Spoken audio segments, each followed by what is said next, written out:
Annelise, you've been doing an amazing job over there covering what is the most contentious election, I think, in the history of the US, or certainly that I can recall. Do you get a sense that these sorts of divisions, the racial divide, the lawlessness, the pushing of the Marxist agenda through violent means, is something that's permanently entrenched in the US landscape, or is this just an aberration? I think the Trump administration really has defined an entire generation of conservatives as being completely separate from the Republican movement, and that's a division that's going to be really hard for the Republican movement to move on from now. And you saw the supporters yesterday. They are devoted to Donald Trump. There is nothing he can do that would change their mind. They think he really has the same values, and they just support him as an ideal. And when you look at the voter turnout at this election, it was extraordinarily high on both sides.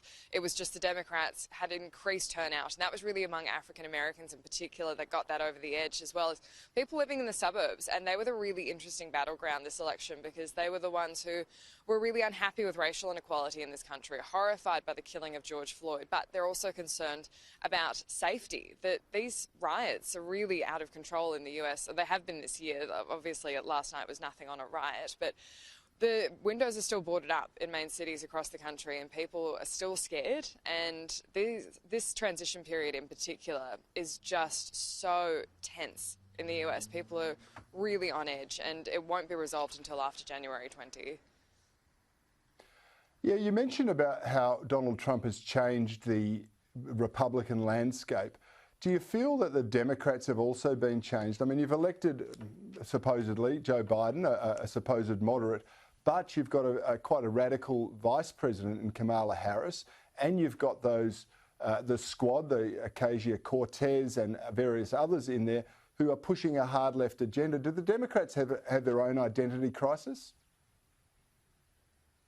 They do, but they did win the popular vote, so they did manage to get the turnout that they needed. And a lot of that, we have to remember, is a protest vote against Donald Trump. A lot of people this election weren't voting for Joe Biden, they weren't voting for Kamala Harris, they were voting Donald Trump out.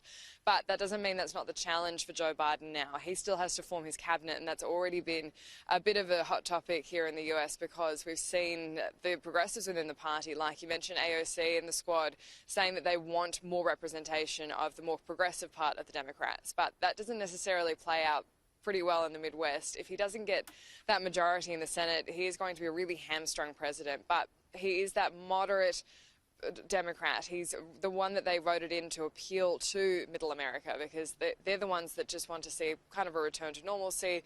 They don't want to see their taxes go up, but they understand that they probably will a bit, and they just want to see action on racial inequality. It has been a huge driving factor in this election. So I wouldn't underestimate what the Democrats can do in this time, but you're absolutely right, the divisions are very much there.